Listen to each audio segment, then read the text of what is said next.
CFA is the number one course if you plan to build your career in the finance and investment industry. Currently, there are over 1,67,000 CFAs across the world. And if you are a potential CFA candidate, here are 6 facts that you should know. My name is Zain Al Hussain Naqvi.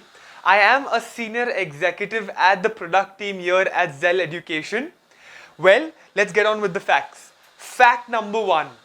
You can pursue CFA even if you come from a non-commerce background. You heard me right. If you come, let's say, from a science, that is an engineering or a medical background, if you come from an art such as an economics or let's say a journalism background, as long as you've graduated or you are pursuing your graduation, you are eligible for CFA. One of the eligibility criteria for CFA is that you should be a graduate, and if you are a graduate, it could be a science, commerce, arts or any other field.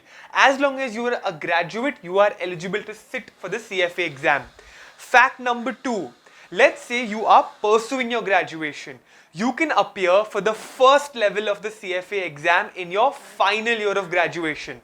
Let's say you're a commerce student.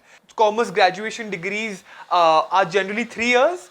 You can appear for the CFA level 1 exam in your 3rd year of graduation. Let's say you're an engineering student. Generally, engineering students, the graduation is 4 years. You can appear for the CFA level 1 exam in your 4th year of graduation.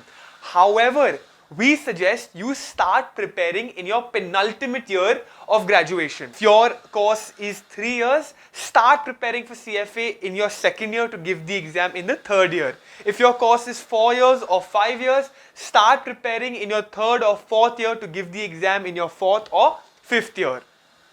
Fact number 3, passport. A primary requirement of the CFA exam is to have a passport. Now, what if I want to register for the CFA exam, I want to give the exam in the next 6 to 8 months, but I don't have a passport. What can I do? Here's a solution. You can register for the CFA exam today without having a passport. All you need to know is from which country will your passport be issued. So if I'm an Indian citizen, I will get my passport issued from India. So during registration, while filling the form out, you can simply put your country of issue as India. Now, in the meanwhile, you can start preparing for your exam. Your exam will generally be scheduled within the next 6 to 8 months.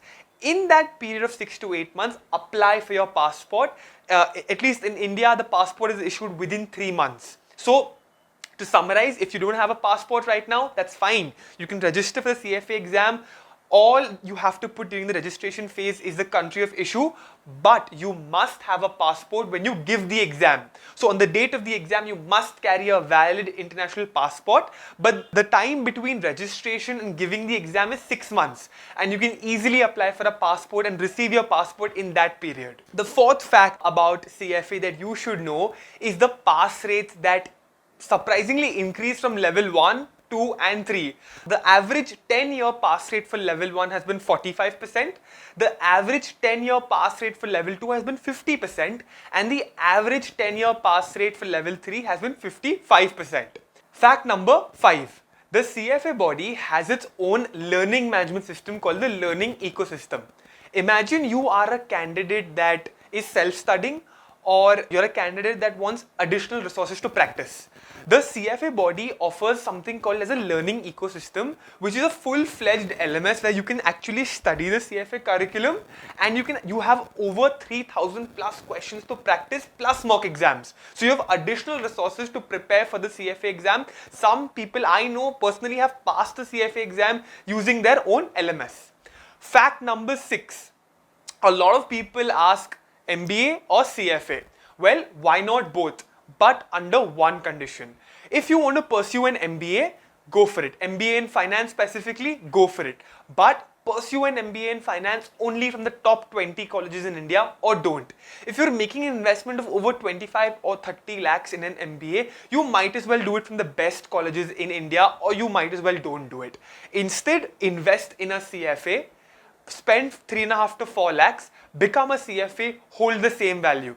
If you're doing an MBA from a top 20 college, finish 2 levels of CFA, build up your resume, build up your application, then do an MBA in finance. It's only going to add glamour to your resume. Well, these were 6 facts that we think you should know as a CFA candidate. If you don't follow our YouTube channel, please subscribe already. We have an Instagram page where we often post updates and reels. Please follow us there as well. If there's any kind of video you want us to make, post them in the comment box. We'll be more than happy to do a video for you. Thank you.